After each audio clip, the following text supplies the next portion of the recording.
This is a male with a complete androgen receptor defect. Just because you have a Y chromosome doesn't make you a full male. I wasn't prepared to find that I was a true hermaphrodite and that my sex had been changed and that my parents had a son who was me, who had been changed into a girl.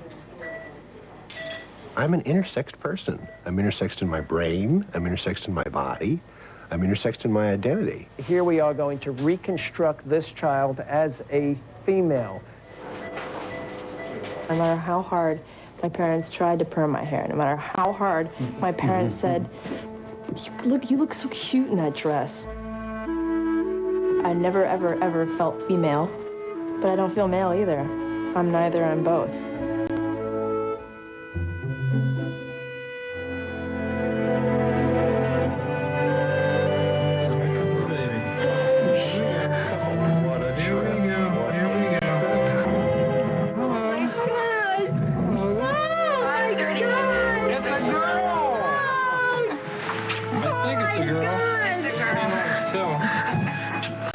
Everybody wants to know, from the moment of birth, is it a boy or is it a girl?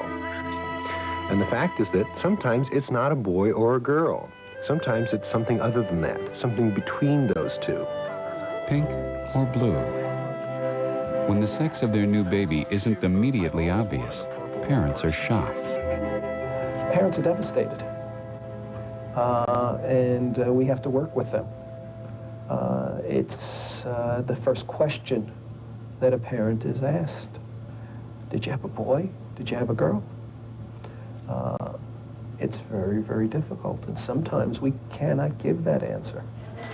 Tests to help clarify the baby's sex can take days, even weeks, and when they come, the answers aren't always clear.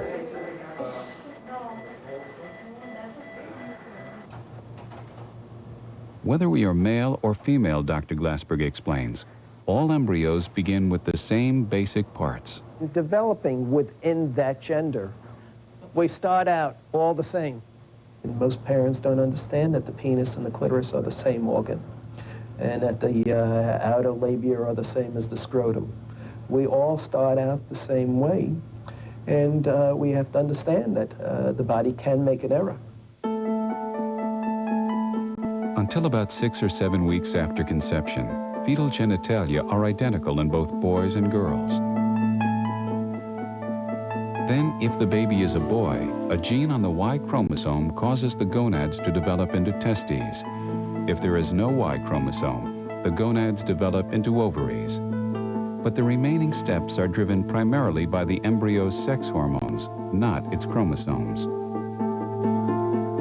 At about 9 weeks, a male fetus begins to produce testosterone, which masculinizes the body.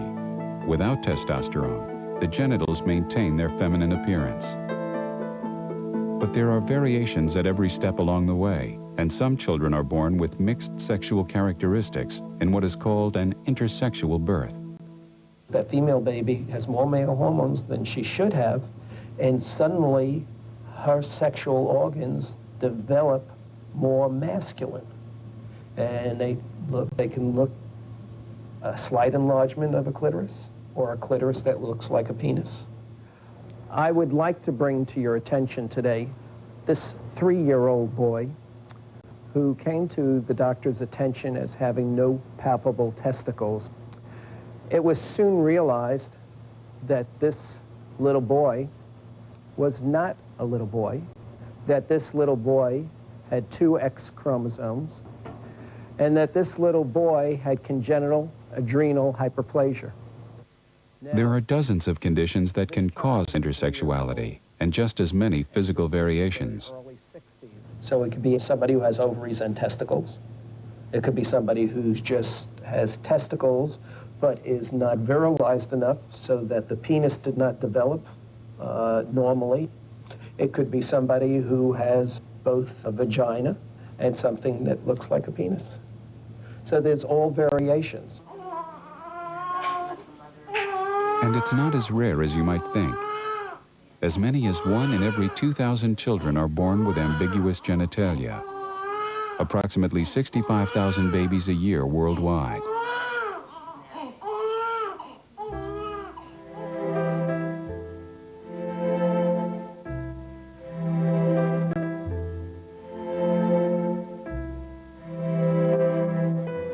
I was born in 1956.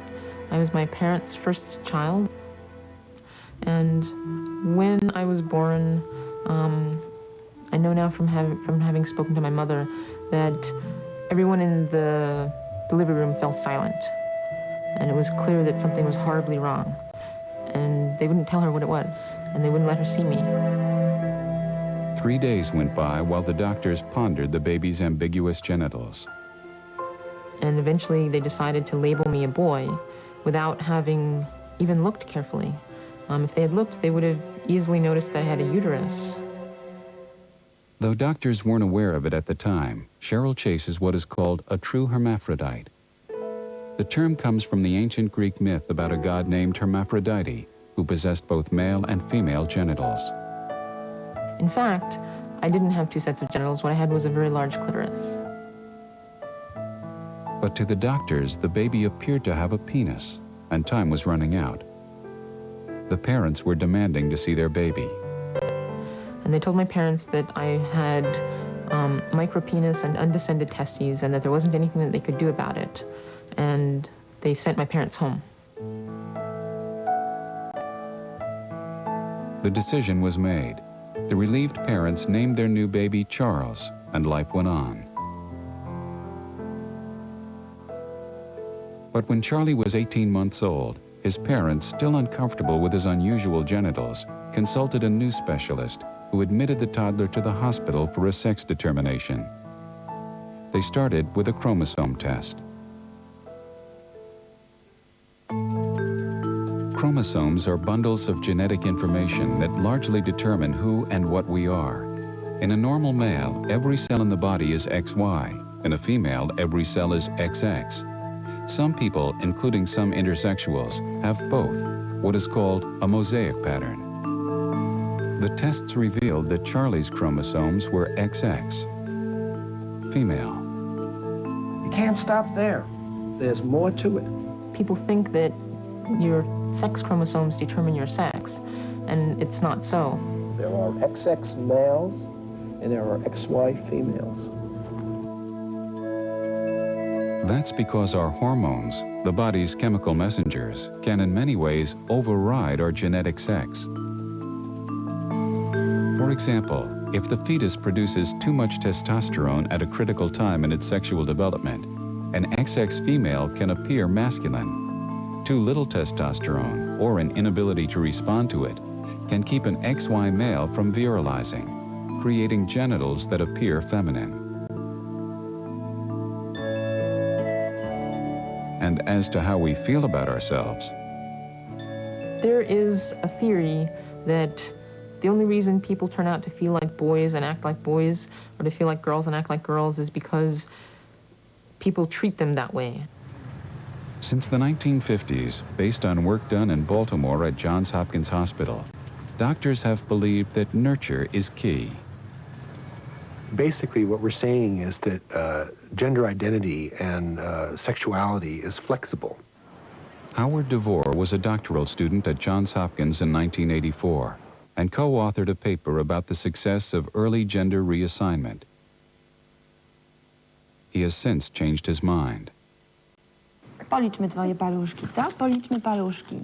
1, 2, 3, 4, 5. Until about 18 months of age, the theory goes, the gender of a child can be imprinted in much the same way as language. Each of us is born with the capacity to learn a language, but the one we learn depends on which language we are exposed to. But is the theory true?